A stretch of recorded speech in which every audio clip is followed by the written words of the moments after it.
Olá, meus amigos e minhas amigas! Este é o podcast O Balde Pod. Aqui quem fala é o Tom, da equipe O Balde Brasil, e é uma alegria enorme estar aqui novamente. Hoje oferecemos o episódio de número 21.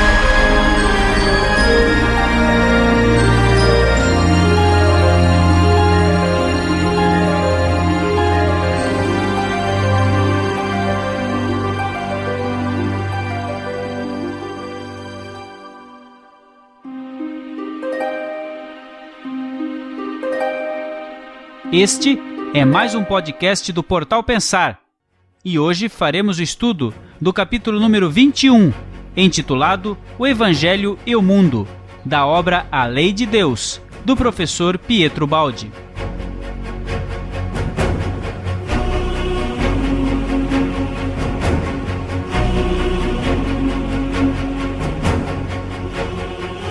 Para esse importantíssimo capítulo, eu vou chamar meu querido amigo, a voz do Momentos de Sabedoria, ele que mora em Angra dos Reis, Sérgio Chaves. É contigo, meu irmão.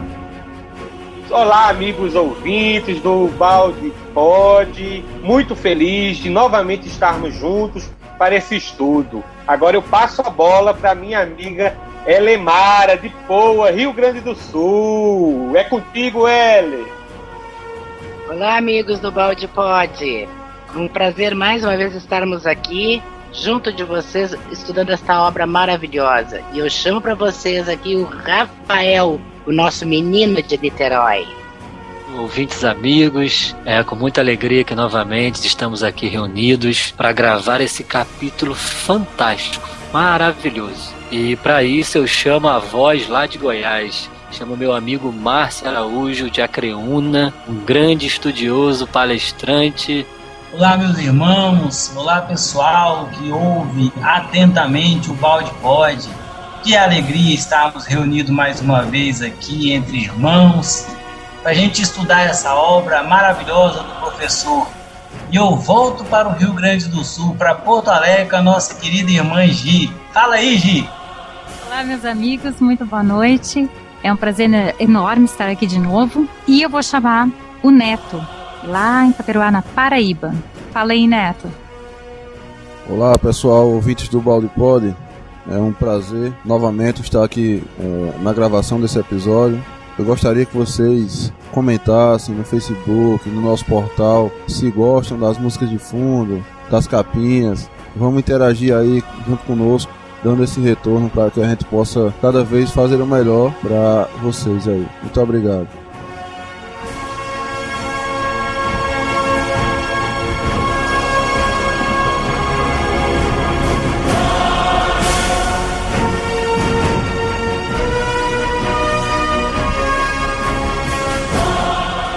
Muito obrigado por estar nos ouvindo. Agora vamos aos nossos recados e logo retornamos.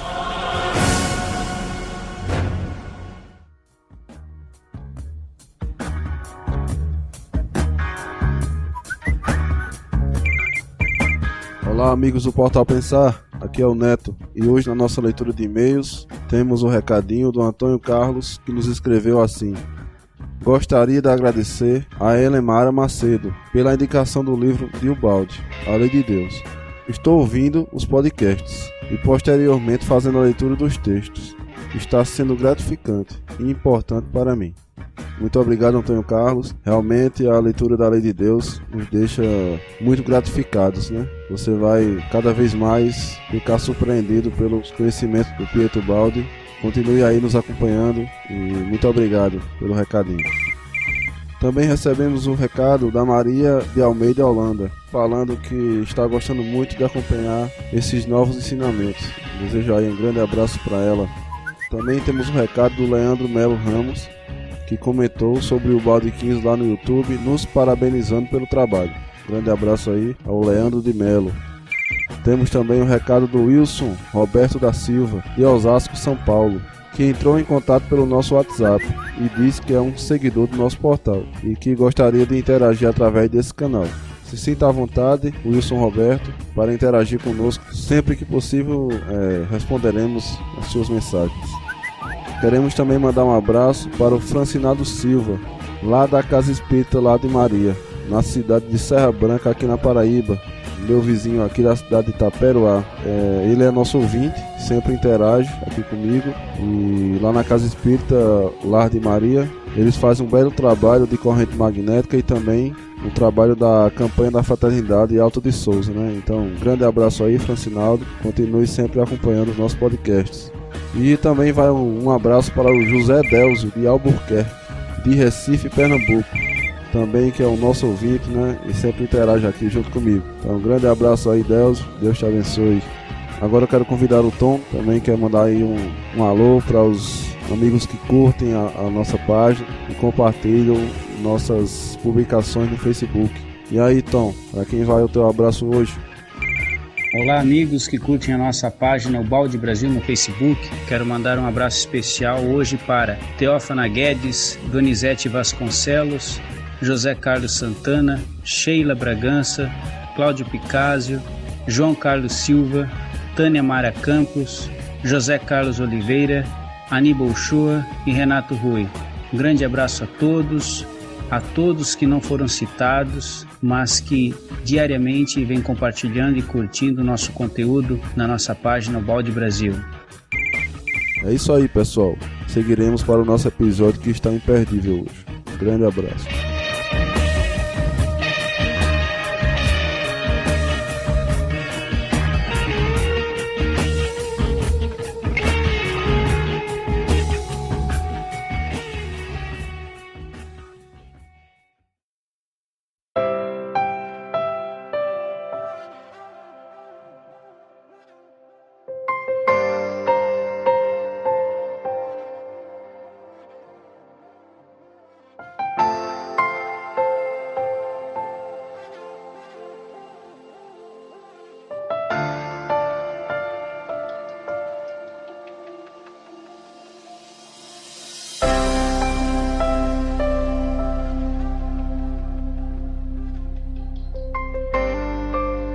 Capítulo 21. O Evangelho e o Mundo.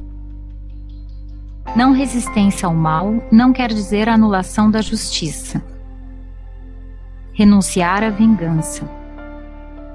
Perdoar a ofensa. Esquecê-la. Com o afastamento, desligar-se em tudo do ofensor.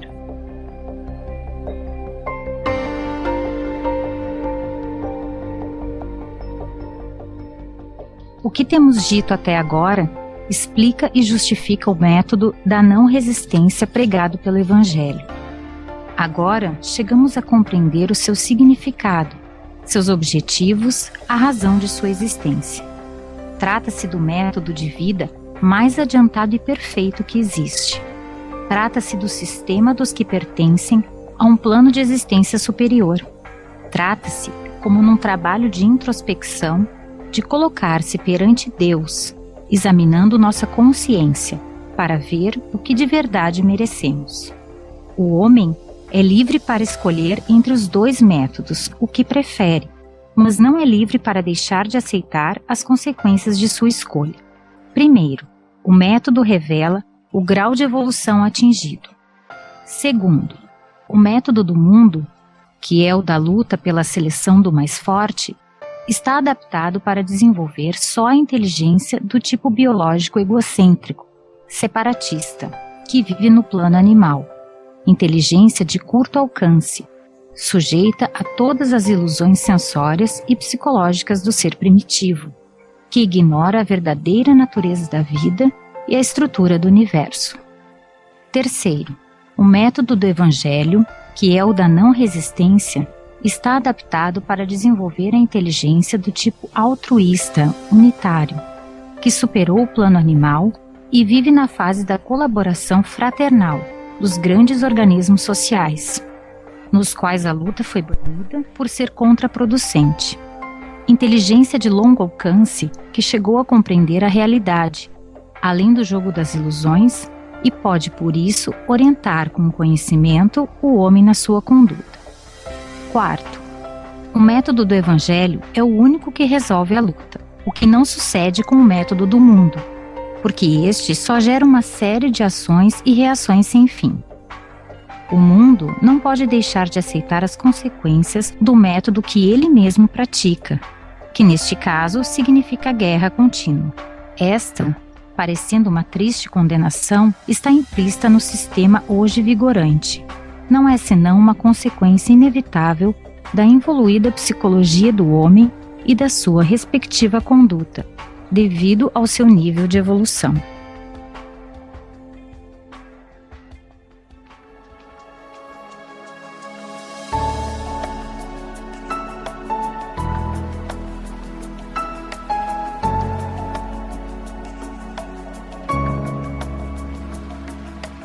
Meus amigos, que capítulo, hein, Sérgio? Quanta coisa a gente vai poder discutir no dia de hoje, hein, meu amigo? O que você acha? Pois é, Tom, é fantástico. E nós vemos que nesse parágrafo, o Baldi começa o capítulo já iniciando, nos dizendo que o Evangelho, ele é o método que é praticado nos planos superiores. É o método dos evoluídos. Então, para a gente entender bem, amigo ouvinte, eu recomendo que você escute o episódio passado, do capítulo 20. Então, quem não ouviu esse episódio ainda, dê uma paradinha aqui, volte, porque é muito importante. No capítulo 20, o Baldi, ele vai discutir, e a gente vai aprofundar agora nesse capítulo esse tema, porque a gente sabe que nosso meio de vida atual é aquele meio de lutas, né? O homem, ele quer os objetivos imediatos, de maneira mais fácil, mais curta. Então ele acha muitas vezes, de maneira astuciosa, que para adquirir riqueza, em vez de trabalhar, se esforçar, ele vai e subtrai do outro. Acha que esse método mais fácil vale a pena e leva vantagem. E a gente vê que esse método de luta é que faz com que a nossa vida seja essa eterna luta que nós vivemos. Porque quem é subtraído quer dar o troco e também inicia um ciclo vicioso de lutas. Por isso que o Baldi começa nos falando que no Evangelho não, o método é da não resistência, para você não resistir ao mal, porque se você entra nesse ciclo, você também revida novamente e aquilo nunca acaba. Tanto é que na nossa cultura, a gente sempre fala que tem que se dar bem, né, que a gente não pode levar desaforo para casa. Então isso tudo está diretamente a esse método, que a gente acha que deve revidar, deve atacar, e vamos ensinando desde cedo as crianças. Mas se nós observarmos na profundeza da causa, a causa principal dessas agressões, na realidade, não é o inimigo, não é o agressor. Na realidade, ele é um instrumento. É um instrumento usado por Deus para nos levar, como o Baldi nos colocou aqui, a uma consciência, examinar a nossa consciência, para ver o que de verdade aquilo nos traz de ensinamento. Nós sabemos que pela justiça de Deus, nós colhemos o que plantamos. E muitas vezes esse agressor, ele é usado para nos trazer essa colheita daquilo que nós somos responsáveis. E se nós o agredirmos, nós não acabamos com a violência. Nós continuamos nos endividando perante a lei e aquilo vira um ciclo. Então, realmente, são muitas as nossas reflexões. É um capítulo maravilhoso e vamos continuar pensando sobre isso, amigos. O Rafa, o que é que você acha sobre isso, amigo?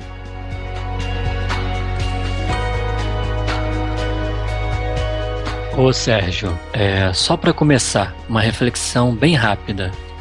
Qual o método que está sendo utilizado? O do mundo ou do Evangelho? O do mundo, sem dúvida. O Evangelho ainda é uma boa nova, ainda é uma novidade. Aí a pergunta para a reflexão, para a gente continuar o episódio. O método do mundo tem resolvido as nossas dores? O método do mundo tem esgotado as guerras? Então são perguntas que a gente faz uma análise histórica e a gente vê que o método utilizado não tem resolvido. Ou seja, precisamos de um novo método.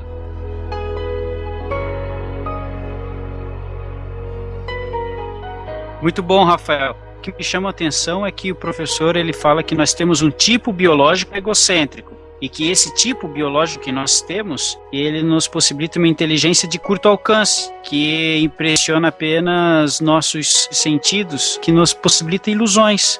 Ilusões, a gente vive dentro dessa psicologia de um ser primitivo, mas eu acho que mais à frente vai ficar mais claro aí o que o professor quis dizer aí.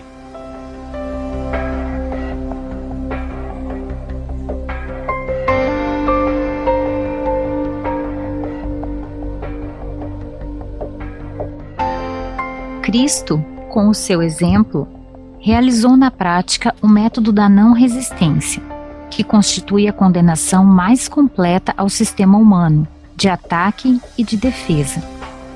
A luta entre Cristo e o mundo representa a luta entre dois planos de vida e tem uma profunda significação biológica no que diz respeito ao problema da evolução.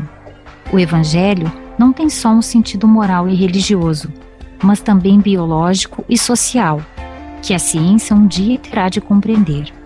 O homem que chega a praticar o Evangelho entra num plano de existência superior e possui poderes superiores. Domina o atual plano humano, ficando acima de todas as suas lutas. Mas quem continua enganando e esmagando o próximo, permanece amarrado ao método da luta e a todos os seus sofrimentos. Para este último, a inteligência especulativa, que procura o conhecimento das causas primeiras, é considerada luxo de sonhadores e perda de tempo, porque o que vale para ele são as capacidades guerreiras, e o problema da vida está fechado dentro do pequeno mundo da agressão recíproca e da vitória de cada um sobre os outros.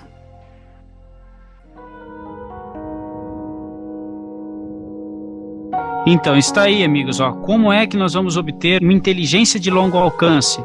Através do método do Evangelho, que o Rafael já enunciou ali atrás, que não tem só um sentido moral e religioso, como muitos imaginam, mas também biológico e social, e que um dia a nossa ciência, aí que vem, terá de compreender. Hein, Sérgio, o que tu achou? É fantástico, Tom. Nós vemos que o Baldi, ele analisa tudo isso de uma maneira muito profunda. Quando a gente vê esse trecho falando sobre o Evangelho, a gente não tem como esquecer aquela vigorosa exortação que Jesus nos dá no Sermão do Monte, no capítulo 5 do Evangelho de Mateus. Então Jesus, ele deixa claro que a gente não deve revidar o mal com o mal, não deve se vingar. Ele diz: ouvistes o que foi dito, olho por olho e dente por dente. Eu, porém, vos digo, não resistais ao mal, mas se qualquer te bater na face direita, oferece-lhe também a outra. E ao que quiser pleitear contigo e tirar-te a túnica, larga-lhe também a capa. E se qualquer te obrigar a caminhar 1 milha, vai com ele 2. Dá a quem te pedir, e não te desvies daquele que quiser que lhes empreste. É maravilhoso, é um ensinamento que realmente é importante para a gente seguir, porque muda até a nossa biologia. Maravilha, Sérgio. A gente vai ver muita coisa interessante nesse capítulo, amigos, muita coisa. Vamos seguir mais um pouquinho.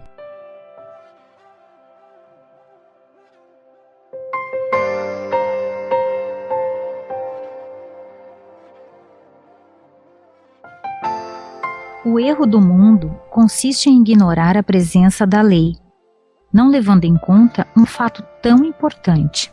Assim, quando o homem recebe um ataque, em geral apressa-se a reagir com um contra-ataque, porque julga que não o fazer, perdoando, significa ter de receber e absorver o mal. Mas nisto só o homem míope pode acreditar, fechado no seu pequeno mundo de lutas, ignorando que vivemos dentro de um todo orgânico, dirigido e dominado pela justiça de Deus. Quem sabe isto compreende que o não reagir não quer dizer ter de absorver o mal, mas que, primeiro, a reação é um direito que não pertence ao homem, mas só à lei de Deus. Segundo, se desejarmos justiça, estejamos certos, a reação da lei é muito mais poderosa que as reações alcançáveis pelos nossos pobres recursos humanos. Isso porque também não há distância de tempo ou espaço que possa paralisá-la. Terceiro, com nossa reação humana, não afastamos nem apagamos o mal, a não ser na aparência e provisoriamente, porque, não eliminando sua causa, ele voltará para nós. Com nossa reação, nós geramos outro mal igual, aumentando em lugar de apagá-lo, atraindo-o para nós em vez de afastá-lo. Assim, quem entendeu o Evangelho, quando fala de não resistência, não pode julgar o método do nosso mundo senão como errado, apto somente para gerar sofrimentos.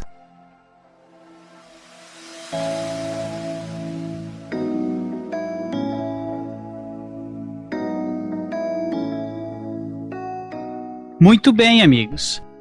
Quem está comigo aqui hoje é a minha amiga Elemara.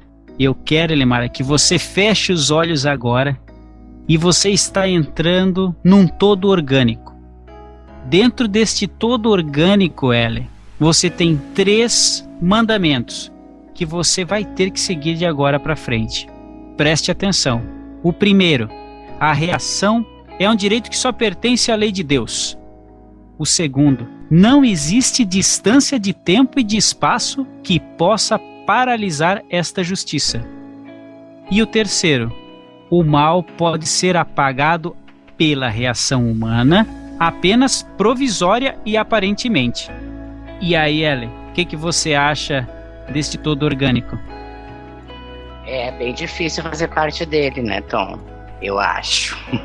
Mas esse trecho aqui me lembrou as máximas de Gandhi, que a primeira profecia, a primeira frase de Gandhi justamente era não violência. E baseado nessa não violência, Gandhi dizia assim que a lei de ouro do comportamento é a tolerância mútua, já que nunca pensaremos todos da mesma maneira e já que nunca veremos senão uma parte da verdade sob ângulos diversos. Ou seja, a partir do momento que tu revida uma reação, tu tá vendo aquilo como tu tem razão. O outro não tinha razão, mas a tua reação tá sendo a mesma do teu ofensor. Então, e aí vai se criando esse círculo vicioso e essa bola de neve. Maravilha, Ellen. Até hoje estava falando com o Neto e ele ficou meio na dúvida assim, sobre esse terceiro, né? Que o mal pode ser apagado pela nossa reação humana apenas provisória aparentemente. E aí é preciso que o amigo ouvinte ele raciocine com o espírito imortal. Então vamos lá. Se eu pego um dito mal e coloco ele num cárcere privado, certo? É provisório. Ele é aparente, porque eu não consegui extirpar esse mal. Mesmo porque os modelos prisionais, por exemplo, evidentemente eles não colocam a pessoa no caminho do bem, né? Às vezes muito, quase massivamente piora a situação. Então é provisório, é aparente. E aí? E esse ser, quando estiver no plano extrafísico, né? É aparente, provisório, ele vai continuar aquele mal, naquela trajetória dele, até que ele adote, né, o método do Evangelho, ok?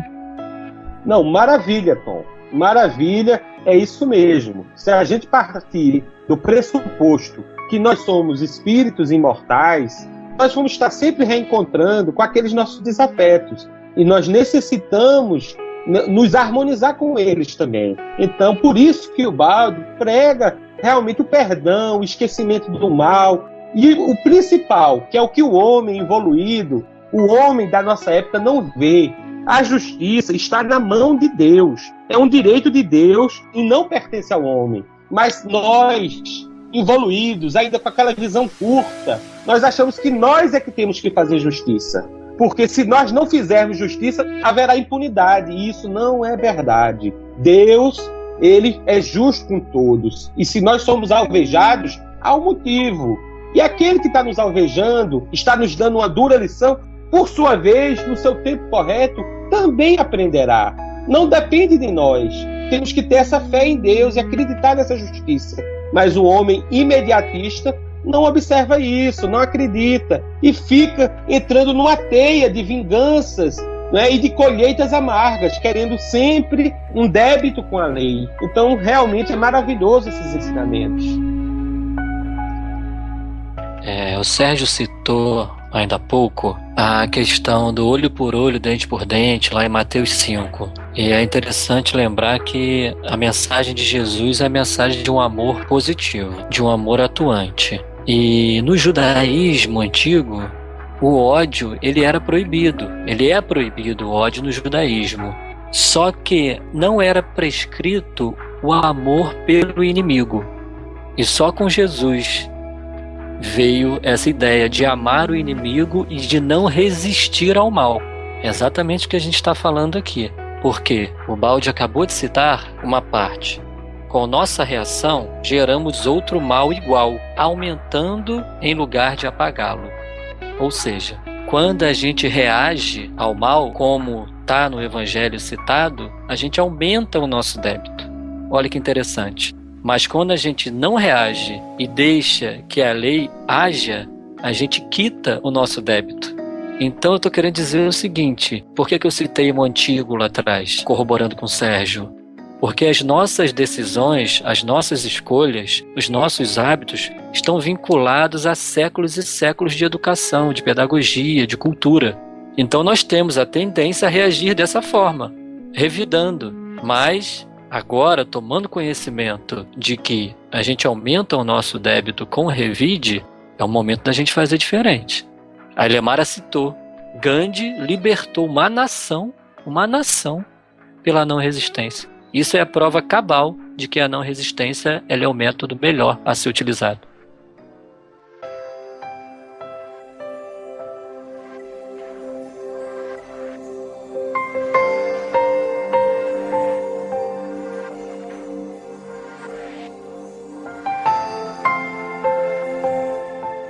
O Evangelho não está perseguindo sonhos fora da realidade.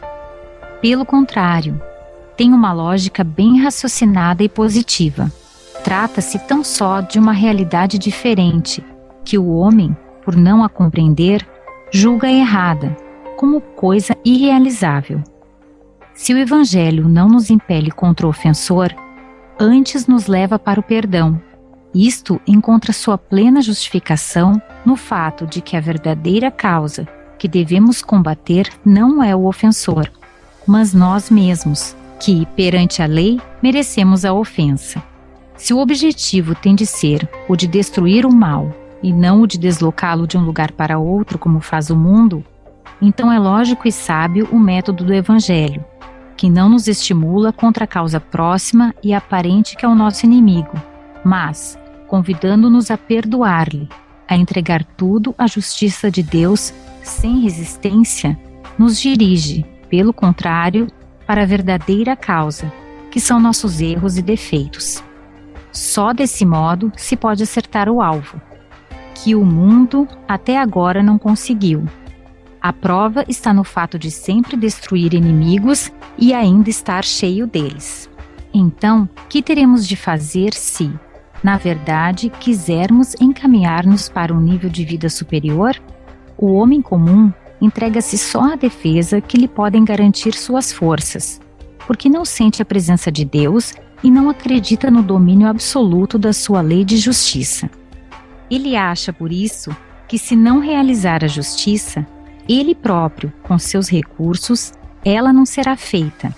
Está convencido de que, se praticar um método evangélico de não resistência, ele acabará sendo vítima de todos.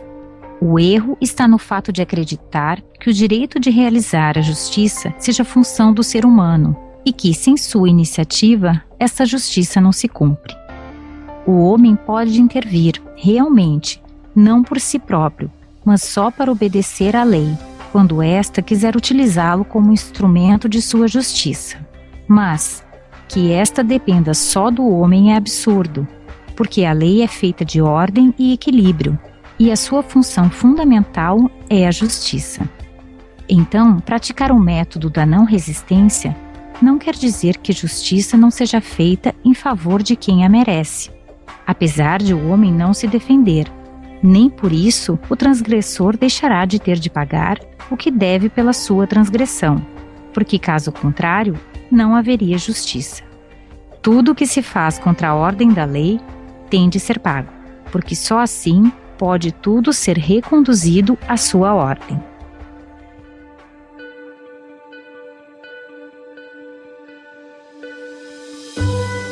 Muito bem, meus amigos. Chegamos aqui num ponto que eu acho muito interessante, que eu vou destacar 2 aspectos, e os amigos aí vão me auxiliar.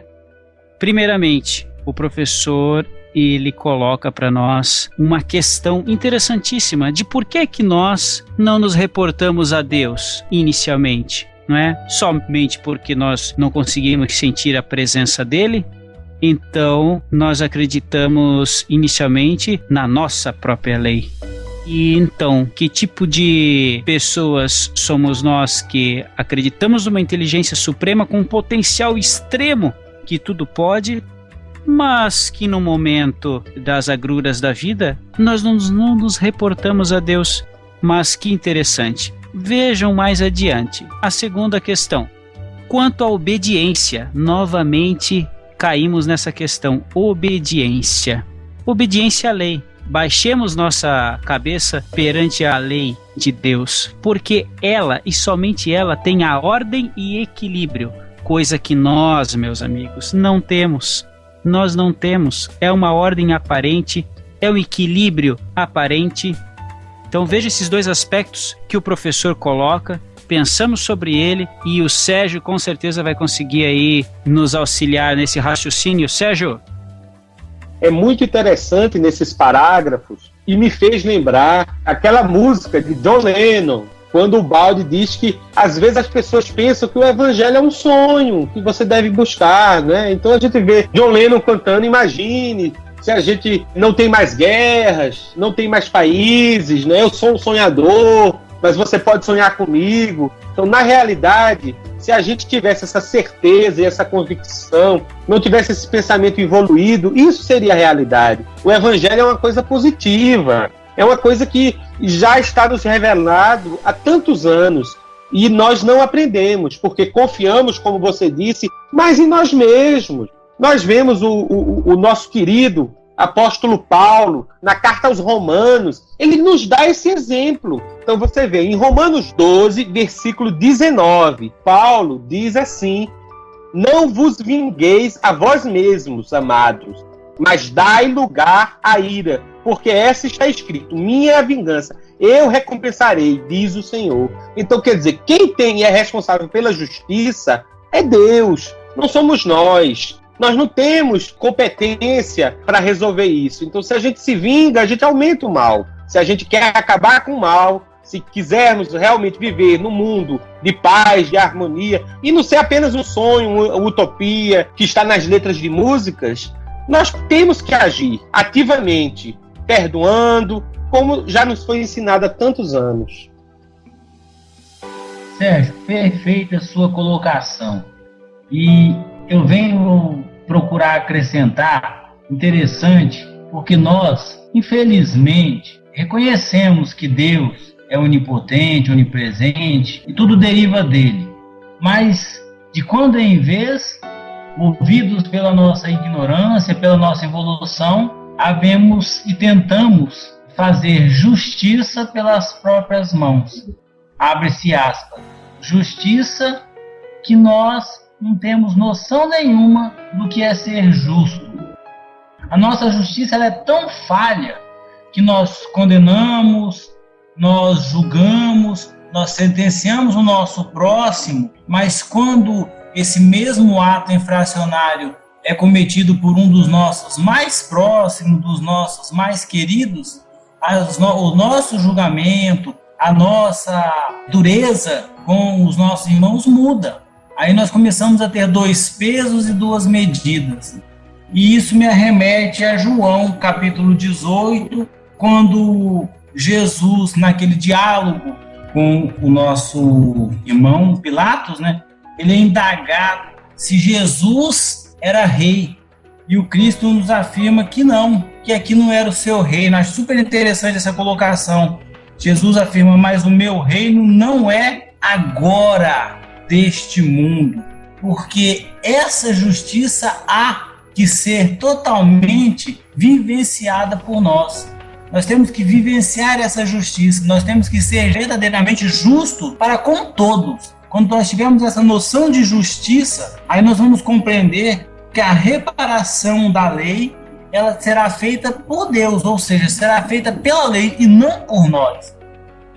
Ô Marcinho, olha que interessante. Na nossa justiça do homem, no direito brasileiro e também de outros países, nós não podemos fazer justiça com as próprias mãos. Ou seja, o Estado, com E maiúsculo, é ele quem tem o direito de punir, ele que tem o ius puniendi. Ou seja, não cabe a nós fazer a justiça, cabe ao Estado punir, encarcerar ou outras questões. Por que, em se tratando também de lei moral, onde existe uma justiça superior, uma justiça divina de Deus, por que a gente não deixa que Deus também haja? Se a nossa justiça é assim, humana, por que no momento que a gente recebe uma reação da lei, a gente não vai pela não resistência? O Clairton comentou uma questão. Quando a gente recebe uma ofensa, a nossa conduta geralmente é de revidar. Então a gente faz o quê? A gente usurpa a função da lei que é de Deus. E qual o sentimento que me move nesse sentido? É o sentimento de que eu sou melhor que Deus, porque eu posso revidar melhor do que Deus. É isso que eu digo quando eu revido. Porque se eu sei que tem uma justiça superior, divina, e eu reajo, eu estou dizendo que eu sou melhor que Deus. E outra coisa, eu estou dizendo também, outro sentimento, que eu não mereço aquela agressão. Duas questões. Eu sou melhor que Deus e eu não mereço. E a gente bate justamente nas duas chagas da humanidade, que é o orgulho e o egoísmo. Quando a gente analisa sinceramente os nossos sentimentos que nos movem a decidir por essa ou aquela conduta, a gente percebe que a gente está muito atrelado ao egoísmo e ao orgulho e ainda caminhamos muito iludidos na esteira da evolução. E vou te dizer uma coisa, Rafael, por que é que nós não entregamos, né, a justiça divina? Mas é necessário, Rafa, nós entendermos o Evangelho como uma ciência de libertação do ser. E eu já falei isso aí no podcast anterior, que Calderaro fala lá para André Luiz, né, no livro No Mundo Maior, que o Evangelho é a ciência de libertação do ser. É necessário o ensino religioso. É necessário, porque através do ensino religioso, mas vislumbrando o Evangelho como uma ciência que liberta, não aquela cheia de dogmas, cheio de conto da carochinha. Mas vamos ser franco aqui, um ensino religioso para gente grande, para um espírito imortal, para um espírito bilenar, entendeu, Rafael? E aí nós vamos dar o início a esse processo educativo aí que você muito bem ressaltou lá atrás, tá? Muito importante isso aí. Realmente fica essa reflexão aí do retorno ao ensino religioso, mas com esse viés aí.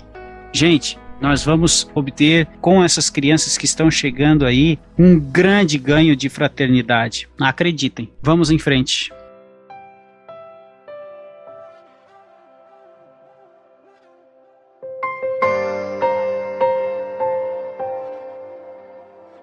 Quando recebemos uma ofensa, não somos nós que devemos exigir do ofensor a necessária reparação, mas Deus, que é o juiz, necessariamente vai julgá-lo e impor sua justiça, exigindo o pagamento da dívida e reconduzindo o transgressor à ordem da lei. Não devemos achar que com o perdão a justiça não seja feita. Melhor para nós será a não reação, ficando inocentes perante Deus. Assim, não teremos dívidas a pagar, porque não transgredimos a lei. Desse modo, enquanto nosso ofensor fica esmagado pela reação da lei, nós ficaremos livres e tranquilos, porque, não sendo devedores, por termos perdoado, antes sendo credores, a justiça de Deus, ao invés de nos perseguir, nos defenderá.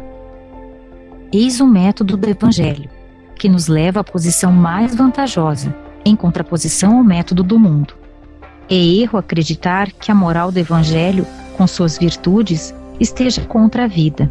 Ela está a favor da vida, mas de uma vida maior, que o mundo ainda não compreende. Então, qual deve ser nosso método de defesa quando recebermos uma ofensa? Qual é, nesse caso, a melhor forma de reagir? Como se resolve o problema da vingança? Com o princípio da não resistência, assistimos à entrada de outras forças no sistema de nossa estratégia de guerra, que nos leva para uma conduta diferente da comum. Quando alguém faz uma coisa injusta contra nós, a grande maioria julga que temos de reagir, e que não é sabedoria, mas loucura, deixar essa reação nas mãos da lei, que sabe cumpri-la muito melhor. Não será, porventura, nosso desejo o de que haja justiça? Então, se este é verdadeiramente nosso desejo, e não o de praticar outra injustiça maior, ninguém poderá realizá-lo melhor do que a lei, cuja tarefa fundamental é exatamente a da justiça. Observemos, então, qual é a técnica com a qual se desenvolve esse processo de defesa. Examinemos quais são as condições necessárias para que a lei funcione e realize em nosso favor essa defesa. Antes de tudo, é necessário que renunciemos à vingança. Isto é lógico para quem compreendeu que é muito mais fácil chegar à justiça por intermédio da lei, que possui poderes maiores que os nossos. O mundo julga esta renúncia, que nos faz recuar perante o ataque, como fraqueza e covardia. Isso pode ser verdade na lógica das leis que dirigem o plano de vida animal e do homem que a ele pertence.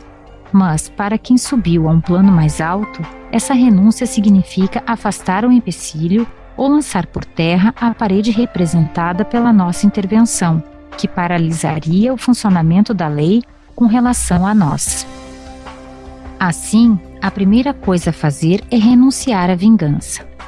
Só quando tivermos atingido a completa libertação deste lhame com nosso ofensor, poderá entrar em ação a lei substituindo sua ação à nossa. Mas enquanto quisermos fazer justiça, a lei respeitará nossa livre escolha e não intervirá, para não sobrepor um juiz e executor de justiça ao outro. Mas acontece também outro fato. Quando tivermos renunciado, na realidade, à vingança, e só neste caso, ela se realizará automaticamente, sem nossa intervenção, por intermédio da lei que, indiretamente, para que a justiça seja feita, tem de cumprir também essa vingança, que nela está implícita. Disto se segue que poderíamos afirmar: só se pode chegar à mais completa vingança quando tivermos destruído em nós todo o desejo dela, e perdoando tudo, não tivermos feito nada para realizá-la. Pelo contrário, deixando tudo nas mãos de Deus, isto é, entregue à reação da lei.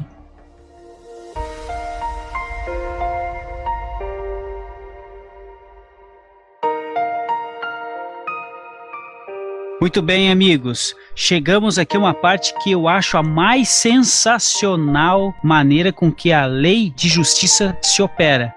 Por que mais sensacional?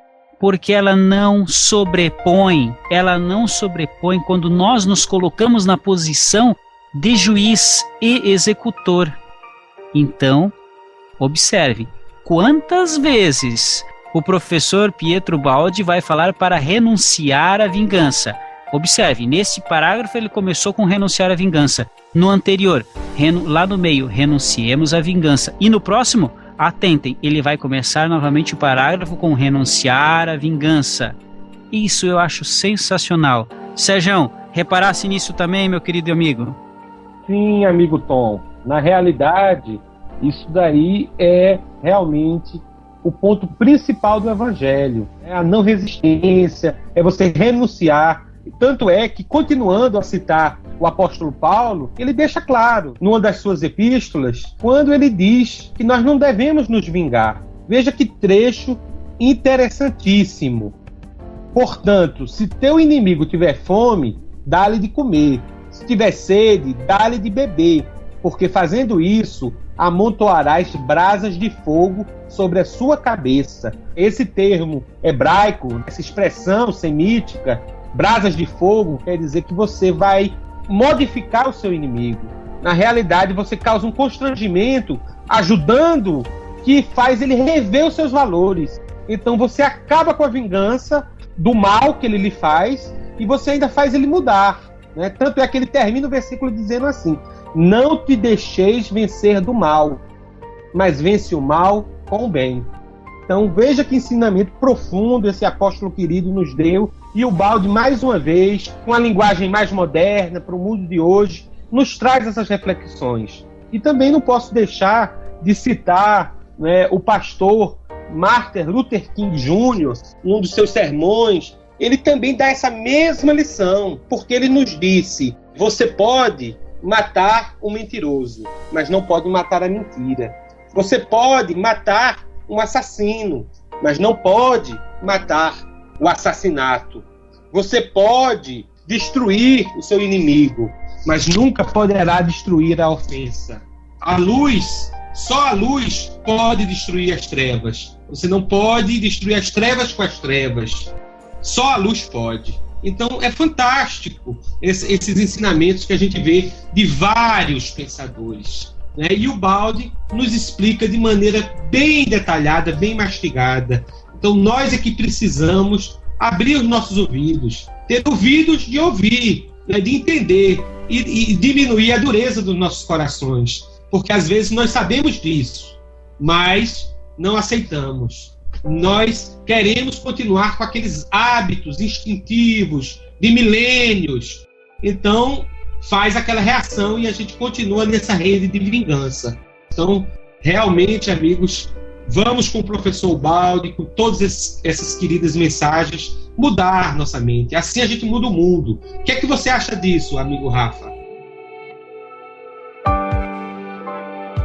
Olha, eu acho maravilhoso. Agora é colocar em prática, né? Aí que tá o desafio. O Baldi, ele vai citar no livro A Grande Batalha, que é um livro que é exatamente a batalha entre o Evangelho e o mundo. Ele desenvolve todo esse raciocínio aqui quase que num livro inteiro. E ele cita uma frase assim: o fogo se apaga com água e não com outro fogo. Olha como isso é óbvio. Ou seja, se eu recebo uma agressão e devolvo com agressão, eu estou aumentando o fogo. Se eu recebo fogo e eu respondo com fogo, eu aumento o fogo. Ou seja, o fogo se apaga com água, não com outro fogo. E ele continua: as dívidas não se extinguem criando novas dívidas. Uma força de ação só pode ser eliminada por outra força de equilíbrio. O mal é carência do bem, o ódio é carência do amor.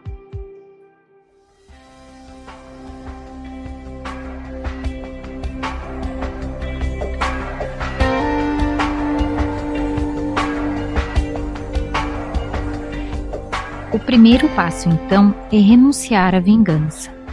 O segundo é perdoar a ofensa. Mas há ainda mais. Embora renunciando à vingança e perdoando a ofensa, podemos ficar com sua lembrança, com o rancor e ódio por ela gerados. Enquanto tivermos dentro de nós a ideia de um direito nosso não satisfeito, ele pertencerá a nós, e a lei não poderá transformá-lo em direito seu para tomar nosso lugar na defesa. Para que isto aconteça, é necessário esquecer o problema de exigir justiça para nosso caso particular, porque só assim ele se pode tomar problema pertencente à lei, que é o da realização da justiça universal. Quando conosco acontecerem essas coisas, podemos ficar sossegados, esperando a automática realização da justiça, o que elimina a necessidade de uma vingança. Neste caso, a realização da justiça terá a vantagem de não representar de nossa parte uma nova injustiça para corrigir a velha, como se costuma fazer no mundo.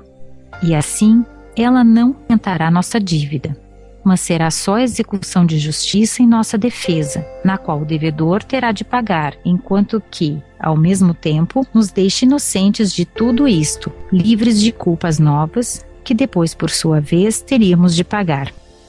A coisa mais importante é ficarmos isentos de qualquer dívida.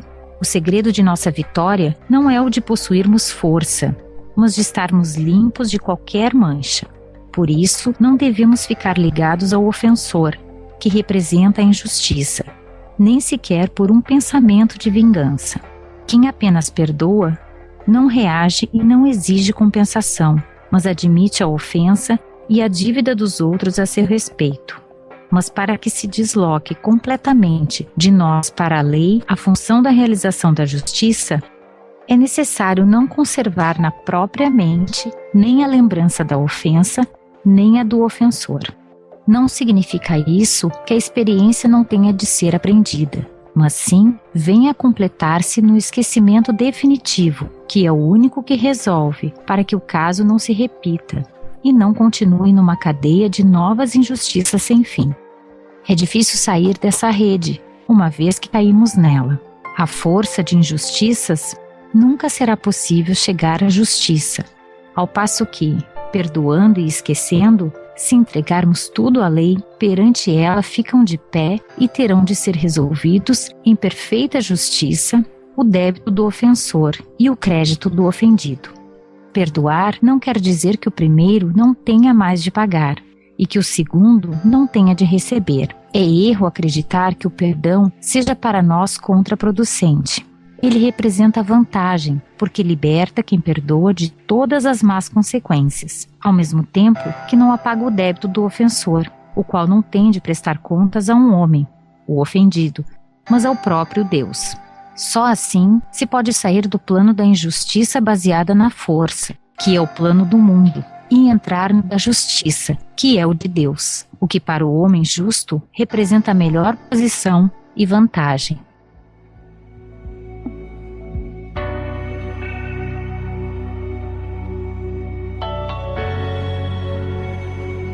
Amigos ouvintes, vejam que interessante este momento onde o professor coloca a seguinte situação: o deslocamento da justiça para a lei de Deus é um movimento, mas esse movimento ele só ocorre quando nem sequer um pensamento de vingança percorra o nosso ser. Por isso, meus amigos, vejam que o Evangelho é realmente um tratado científico de libertação do ser, porque você, ao adotar tudo aquilo que o nosso amigo Sérgio, o Rafael, o Márcio, a Elemara estão comentando no dia de hoje, você vai se libertar desses processos que estão te atingindo, meu amigo, há milênios. Se não quer raciocinar assim, desde o início da sua vida, é necessário que nenhum pensamento permeie o teu ser, para que haja esse deslocamento. Nós estamos tratando aqui de uma ciência, meus amigos, uma ciência. Nós estamos estudando essa ciência que o professor Ubaldi nos traz de maneira tão lúcida, tão clara, tão racional. Vejam, num primeiro momento, ele ainda coloca que é difícil sair dessa rede, porque nós caímos nessa malha de pensamentos, e isso o professor Maurício Crispim explica maravilhosamente bem nos seus cursos. Vocês podem acompanhar aí pela TV Ibis. Esta malha de pensamentos que a gente cai nesta rede é dificílimo sair, mas é possível como? Como é que eu faço isso, hein, Eli? Através do método do Evangelho, ok? Então, é só essa parte que eu gostaria muito de chamar a atenção. Eu estou realmente impressionado com tudo aquilo que eu venho lendo nessa obra e gostaria que a Elemara também tecesse seus comentários. Pois é, Tom. Realmente é maravilhoso nós que ainda estamos nesse antissistema, conseguíssemos fazer ipsis literis aquilo que o professor fala. Mas assim, muitas vezes a gente esquece a ofensa, perdoa, ok. Aí daqui a alguns anos acontece alguma coisa com o ofensor e não tem como por milésimos de segundo não passar pela tua cabeça e dizer assim, pá, bem feito, te lembra aquilo que tu me fez? Agora tu tá pagando. E isso aí nós temos que também esquecer. Só que isso daí é muito difícil, porque nem que seja assim, por questões de segundos, a gente lembra, faz aquela associação da ofensa sofrida com o que está acontecendo, com o momento que o ofensor esteja passando. E aí, meu querido, aí sim, aí é que tá a dificuldade, aí a gente vê o que será da nossa superioridade ou não diante da lei. Eu gosto muito da tua sinceridade, tá ok? Mas eu vou te falar o seguinte, quando isso acontece, você constata que uma pessoa que te fez um determinado mal, e aí a lei se opera de maneira justa e adequada, você constata, observa e fica, não com esse gosto de, a justiça foi feita, não. A sensação é a seguinte, olha, veja como a lei ela é bela e justa, e passa, utilize isso para o seu aprendizado, para observar o que o professor Ubaldi fez durante sua encarnação inteira, foi observar e se tornar um laboratório da própria lei e constatar, e por isso ele conseguiu escrever da maneira com que escreveu, baseado no método do Evangelho, Hélio. Entendeu? Essa é a ponte. Claro, mas o que eu tô te dizendo é o seguinte, não é que tu vai, claro, olhar aquilo com amor, tentar encarar com amor, mas antes de tu pensar em encarar aquilo com amor e ter caridade por aquela pessoa, por um milésimo de segundo vai passar isso pela tua cabeça. Não tem como, nós somos muito imperfeitos ainda. Por um milésimo de segundo, porque assim, ó, vai acontecer e tu vai pensar. Aí depois aí tu cai na real e diz assim, não, só um pouquinho. Vamos encarar com amor isso aqui, vamos usar o Evangelho. Mas por um milésimos de segundos que seja, passa. Tu vai te lembrar da ofensa. E o fato de tu te lembrar da ofensa é porque tu ainda tem a lembrança dela. Ah, bom, exatamente. Você está ainda num processo de aprendizado, de reconhecer isso e pegar isso, essa origem, da onde vem esse sentimento por um milésimo de segundo e trabalhar em cima dele, essa é a grande onda de transformação. E eu vou passar a bola para o Rafael. A sinceridade da Eli é maravilhosa, porque realmente ela está falando uma coisa real do dia a dia. A gente passa por situações assim que ela narrou e passa pela nossa cabeça, hora ou outra, devido ao nosso estado de involução ainda acanhado, pensar nessas questões ainda negativas. Mas isso é um processo natural, do qual a gente, tomando conhecimento agora do método próprio de agir, a gente, aos poucos, por uma técnica, por uma lei dos automatismos, que a gente vai repetindo essas condutas, que a gente vai se melhorando aos poucos, a gente vai se esvaziar com o tempo de qualquer necessidade de reagir, de vingar-se.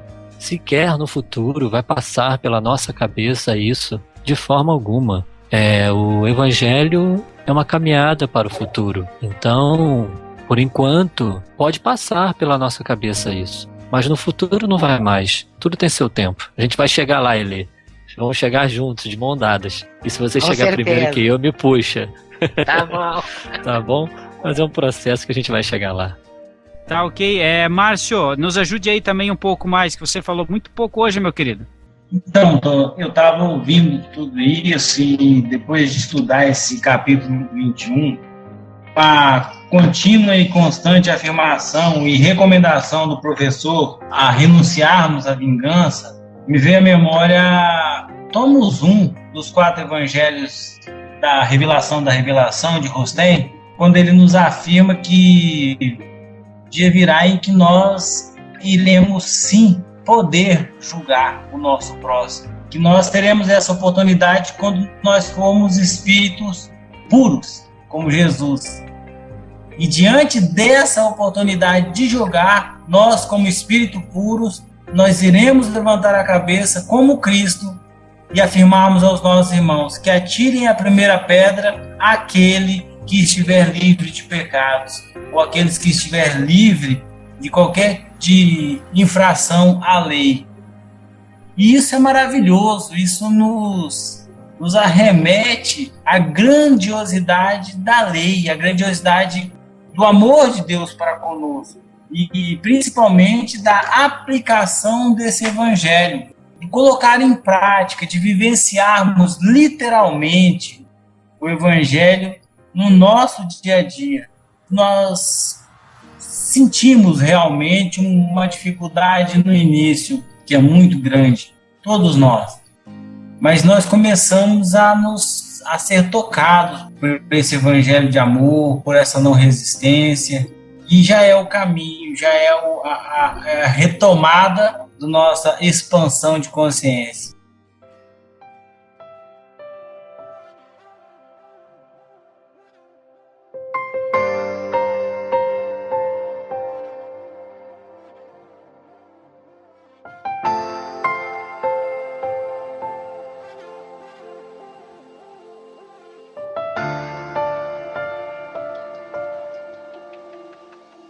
Não há dúvida de que tudo isso tem sua lógica e beleza, mas é verdade também que quase ninguém o pratica, julgando-o loucura. A fera também julgaria loucura mudar-se para as nossas cidades, onde não saberia viver. Cada um está proporcionado ao seu plano de vida, mas isto não destrói as vantagens do progresso. Mas por que o mundo ainda não compreende a utilidade desse novo método de vida e não o segue? Quais são as razões deste fato? Responderemos a estas perguntas na próxima palestra. Meus queridos amigos, continuaremos no próximo.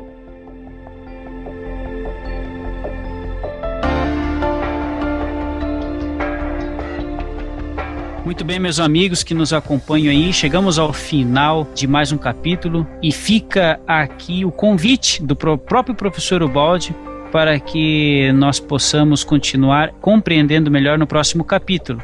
Então ficou aí esse convite e fica essa reflexão para que a gente possa se readaptar a esse novo plano de vida. Eu agradeço aí a presença de todos os amigos, renovo os votos aqui para que nos enviem e-mails, compartilhem nossos podcasts e mandem dúvidas, sugestões e críticas, que serão sempre todas muito bem-vindas. Vamos em frente, sempre com Deus.